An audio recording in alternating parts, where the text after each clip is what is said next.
আমরা যারা মনে করি নেহারি বা পায়া রান্না করা খুব ঝামেলার ব্যাপার, তাদের জন্যই আমার আজকের এই রেসিপি।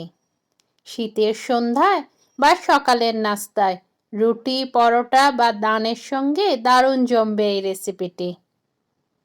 আসসালামু আলাইকুম, ওয়েলকাম টু শর্মিলি কিচেন। আজ আমি আপনাদের সঙ্গে শেয়ার করতে যাচ্ছি ঝটপট প্রেশার কুকারে কিভাবে নেহারি বা পায়া তৈরি করে নেওয়া যায় সেই রেসিপিটি। চলুন তাহলে দেখে নেওয়া যাক রেসিপিটি তৈরি করতে আমাদের কি কি উপকরণ লাগছে এবং কিভাবে তৈরি করছি। আশা করছি পুরোটা রেসিপি জুড়েই আপনারা আমার সঙ্গে থাকবেন। ঘরে থাকা খুবই সাধারণ মশলায় আমি রান্নাটি করে দেখানোর চেষ্টা করব। চলুন তাহলে দেখে নেওয়া যাক রেসিপিটি করতে আমাদের কি কি উপকরণ লাগছে এবং কিভাবে তৈরি করছি। নেহারি রান্না করার জন্য আমার প্রয়োজন হবে গরুর পা। আমি এখানে গরুর পা ভালো করে কেটে ধুয়ে পরিষ্কার করে নিয়েছি। আজকে আমি প্রেসার কুকারে রান্না করে দেখাবো, খুবই ঝটপট এবং দ্রুত।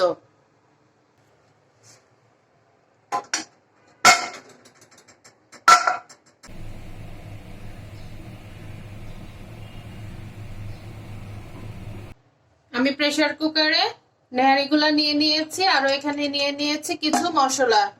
হলুদের গুঁড়া, মরিচের গুঁড়া, আদা রসুন বাটা, লবণ, জিরা এবং ধনের গুঁড়া।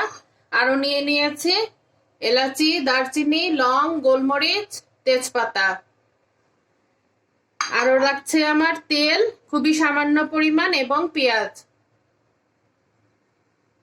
আমি মেজারমেন্ট গুলা সব ডেসক্রিপশন বক্সে দিয়ে দেব আপনাদের সুবিধার জন্য, আপনারা দেখে নিতে পারবেন।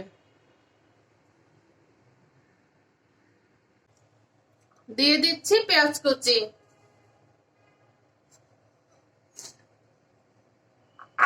দিয়ে দিচ্ছি লবণ,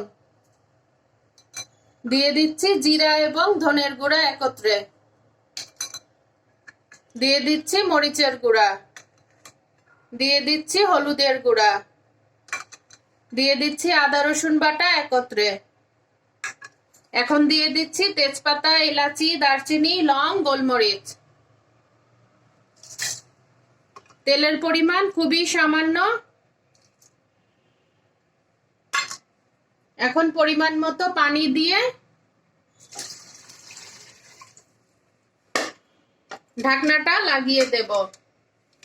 এই যে লিডটা লাগিয়ে দিয়ে আমরা 8 থেকে 10টা হুইসেল দিয়ে দেখব কি অবস্থায় আছে, তারপরে আমরা চেক করে লাগলে আরো হুইসেল দিয়ে নিতে পারি।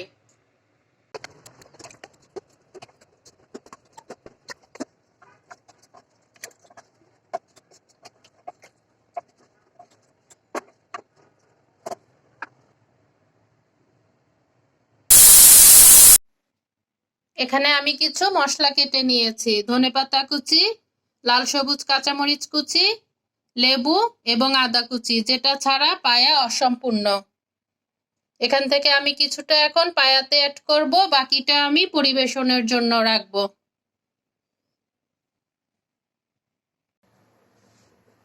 ফিরে আসলাম 10টা হুইসেলের পরে।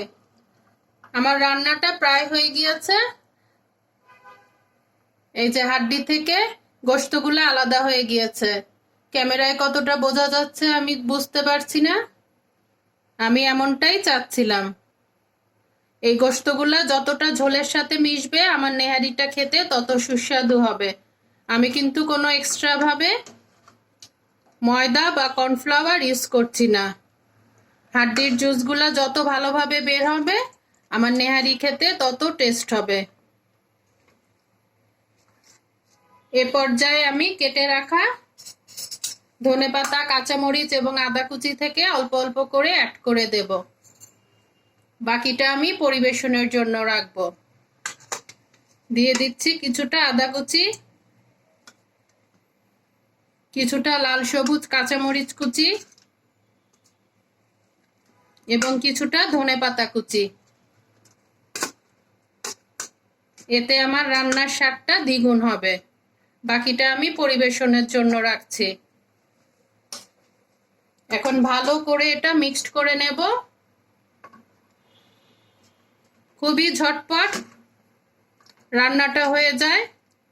নান, রুটি, কুলচা, পরোটা, রুটি জাতীয় আইটেমের সঙ্গে এই নেহারিটা খেতে দারুণ লাগে।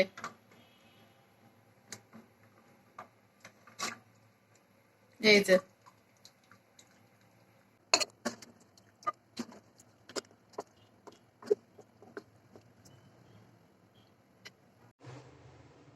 হয়ে গেল আমার তৈরি 10 মিনিটে প্রেসার কুকারে নেহারি বা পায়া রেসিপি। এরকম মজার মজার রেসিপি পেতে চাইলে আমার চ্যানেলটিকে সাবস্ক্রাইব করে রাখতে পারে। আজ আসি, আবারও চলে আসবো নতুন কোনো রেসিপি নিয়ে। আপনারা সবাই ভালো থাকুন, সুস্থ থাকুন, আমার জন্য দোয়া করবেন। আল্লাহ হাফেজ। আসসালামু আলাইকুম।